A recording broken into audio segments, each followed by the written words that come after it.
Hello everyone, and welcome to an all-new season of Gooey's Dungeon Dive, the podcast where I, Gooey, rank every dungeon in The Legend of Zelda. And it's Season 6! It's now time to tackle one of my favorite games, Majora's Mask. Last season we saw Ocarina of Time transfer that classic Zelda magic into 3D, and now we get to see what Majora's Mask can do off of the 3D foundation that Ocarina of Time established. It certainly takes some weird turns this time around. For starters, the game has maybe 4 proper dungeons and is equally as focused on interacting with the world of Termina and the characters within. We'll be exploring a strange alternate world to Ocarina of Time where we only have 3 days to stop Skull Kid, a forest imp who has been corrupted by Majora's Mask, which is an item that contains some wicked and cursed power. If we can't stop him in time, he'll use this great power to cause the moon to crash into Termina. Luckily, we have a newfound ability from the Ocarina of Time, which allows us to reset time back to the first day of this 3-day cycle. We are beckoned to our first dungeon by Tail, a fairy who has been separated from our companion, Tattle, who is begrudgingly traveling with us, trying to get back to Tail. Tail tells us swamp, mountain, ocean, canyon. Hurry, the 4 who are there, bring them here. At the start of the game, we don't know what this means, but we head off to the southern swamp anyway to take on our first dungeon, Woodfall Temple.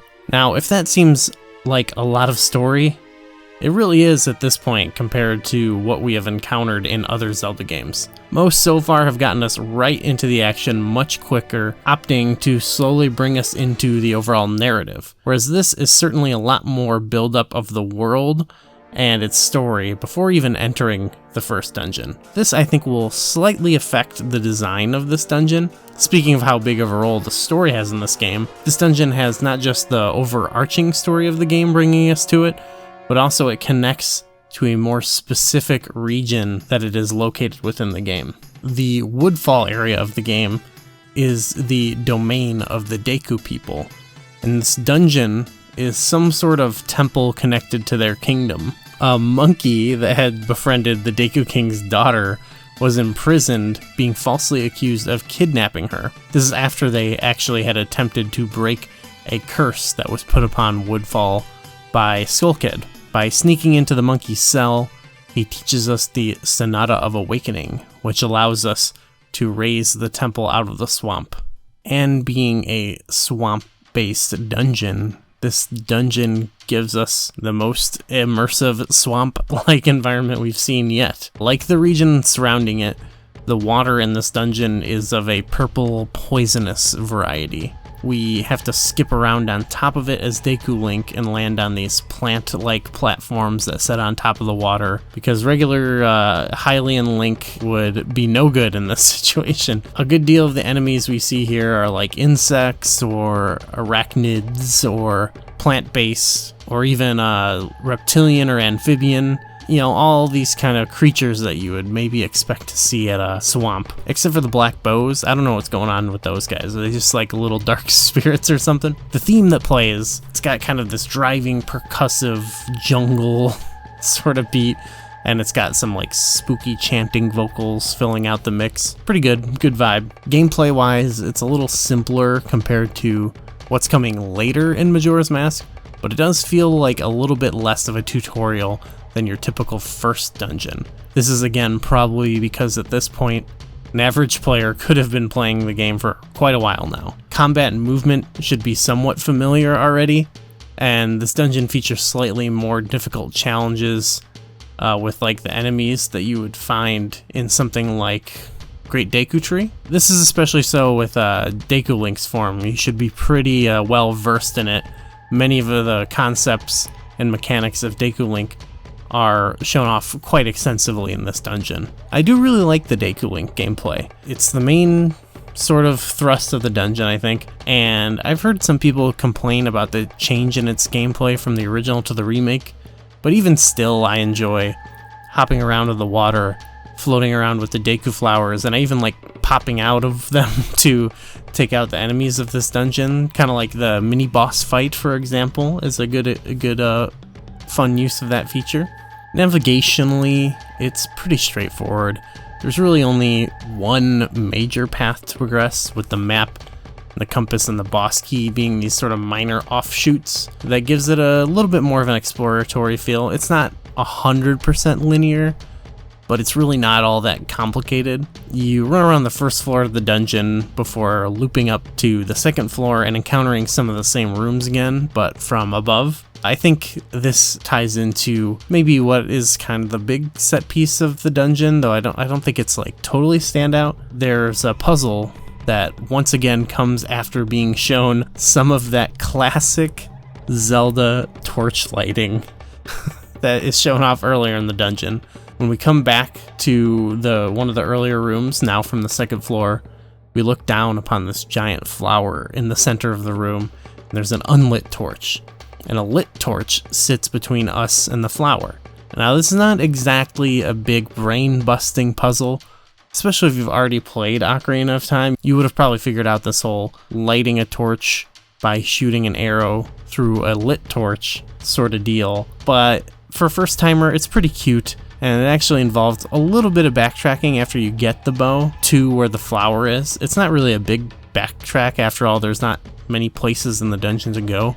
But it's not nothing. The bow itself does a solid job of acting as a gate for the final bit of this dungeon. After getting it, you can, backtrack right to that flower and open up a path to the boss room, but you're not going to get in there without the boss key. But it's also very likely that you will use it in the previous room as you're backtracking to open up the mini boss fight where you get the boss key. So there's some slight freedom of choice in here, I suppose. It also allows you to collect some of the final stray fairies within the dungeon. Each dungeon in this game actually contains a whole set of stray fairies that you have to locate. They're a little bonus collectible. Getting them all in a single dungeon will unlock a new power for Link, and I do like these. It gives you something else to look for in the dungeon, and most of them give you a pretty satisfying reward. They can also be solid like red herrings for the progression of the dungeon, where you're, looking at your map, and you'll sort of have the thought of, is that unopened chest on your map another key, or is it a stray fairy? It kind of makes you have to really pay attention to what's going on. Now finally, we ought to talk about the boss, the masked jungle warrior, Adolwa. Visually, he's a very fitting boss for this dungeon. He appears to be some sort of large tribal warrior, I guess. He sort of like shouts at you and attacks with his sword and sicks some bug minions to attack us. I remember in the original version of the game, there seemed to be like multiple strategies for beating him, and as a kid, I never really knew what the definitive best way to approach him was. It really seemed like a crazy step up from like Goma and Ocarina of Time. In the remake, he's been criticized for being like dumbed down. I never really had a big problem with this change, but maybe because I never really felt attached to the fight in the original game. In the remake, it's more of your sort of typical Zelda boss fight, where you use your Deku ability, that one specific ability, to stun him via a weak point, an eyeball, and then after he's stunned, just attacking him with the sword to get damage in. It's not like amazing to me, but he still does seem slightly more aggressive than like a usual first boss, I guess. But either way, it's fine. He's kind of cool looking, I guess. But the fight itself, it's not really like my favorite or anything. After defeating Adolwa, we pick up his remains, I guess, which seem to be a mask itself, and that frees a spirit trapped within the mask. And this gives us slightly more context for our journey. The spirit is some weird giant thing. It's like a head with long legs and arms.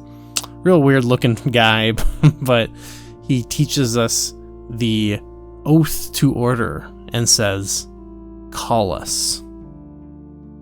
A mystery that's yet to be solved, I guess. And it is a nice little postscript to the Deku portion of the story. We get to see the swamp return to normal. It's no longer poisonous, and we're able to meet up with the Deku Princess. Apparently she can fit inside of a bottle, which don't ask me how, but we get her in a bottle and take her back to her dad so she can berate him. And of course we save the poor imprisoned monkey. So happy ending there until we reset time and everything goes back to normal. But so we got the oath to order, we've got Adalwa's remains, we've got his urn with his ashes or whatever with us, but now we gotta rank this thing. So it's like, what do we think about this compared to, like, for starters, the Deku Tree? I guess we have a diversion in philosophy here. They're not really meant to be comparable. There's certainly a little bit more going on here, but there's a beauty in the simplicity of the Deku Tree, right? I don't know, for me though, other people would probably say I have that way too high. Now I look at everything I have above it, and I don't think this dungeon is close to any of those things, despite how I actually do like floating around with the Deku Leaf. So it's definitely below everything above it, and I think solidly I would place the Deku Tree above it. But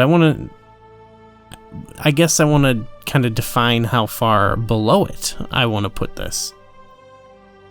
I think it's a good marker to start. I guess then what I want to think about is we've got some of these dungeons that are pretty solid. Angler's Tunnel is pretty good, actually. I like Hyrule Castle. Face Shrine I'm kind of mixed on. That Cave I really like. It's another first dungeon. I think this could be another good comparison point, actually. 2 first dungeons here, though obviously totally different in the philosophy, obviously.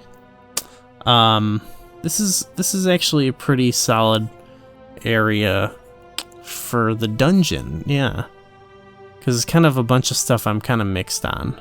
Like these A Link to the Past dungeons just below are ones that have its pros and cons. Some of them are definitely a little bit more ambitious. Yeah, I can justify putting them above this Majora's Mask dungeon. This is maybe my weakest dungeon in the game, and I remember really liking all the other ones, so those will be much higher, I think. This one's still fine, though. The Fire Temple is an interesting point of comparison, I feel like. That's also a very kind of straightforward dungeon, but with some minor offshoots. And I think this is a trickier one, because it's much larger. The scale is a lot larger. I might stop here, because I do like just the average, like, Deku Flower, hopping around type thing, though there's only really a couple rooms where you do any of that. This is a hard one to really nail down, actually. You know what, I'll give Fire Temple the edge here. It's just got a little bit more going with the scope and scale. You know what? I think I know where I want to put this. I want to put it just above Jabu Jabu's belly. And I think the reason why is actually in this area, this dungeon sort of reminds me in navigation, at least, to Eastern Palace, and then I think in Ocarina of Time I compared Dodongo's Cavern to it as well, where the progression is actually pretty straightforward, and there's only like the minor offshoots. I think it's very similar here, but what's key in this is I really like kind of the gameplay and the combat and stuff as you move around, and I think the structure looks kind of cool, and I do really like that puzzle, the torch lighting puzzle, as kind of generic as it is. I didn't really mention I like the one then where after that you have to light the other torch from atop that flower. Also pretty clever, but yeah, I think this is kind of a good spot for it. It's, you know, it's a pretty solid dungeon. It's not groundbreaking in any way, but it has a lot of cool concepts, and I think using, you know, this transformation mask that totally gives you a whole different play style is really cool. It's like a bunch of items combined into one, you know? It makes up for the fact that really the bow is kind of just a key gate. It's like a key for the gate in the dungeon. So yeah, I like it. And then, the addition of the straight fairies and stuff also, adds a little bit extra flavor here. I really love this game, so I'm trying not to be biased towards it or anything. So I think as low as I've given it, this is pretty fair. But we're going to see with the next couple ones. I'm really fond of these. So we'll see how I feel about them upon replay, but I'm expecting to go pretty high. So yeah, thanks for checking out the new season. Everything should be rolling out week by week, so I know I'm doing the 4 main dungeons in this game. We're gonna probably do a finale that will be, I guess, about the moon. It's not really a dungeon, but I didn't want to wrap this one up on Stone Tower Temple. You know, me and Corey will probably do kind of a game wrap up on the moon. It'll just be more of a Majora's Mask wrap up. Because yeah, the moon's not really a dungeon. And then there's some of the other mini areas in this. I'll cover whatever I feel like as I go along, similar to Ocarina of Time. If it feels like a dungeon or feels like a mini dungeon, I'll talk about it. But so I don't know how many episodes there will be, but we'll see. Anyway, thanks for watching.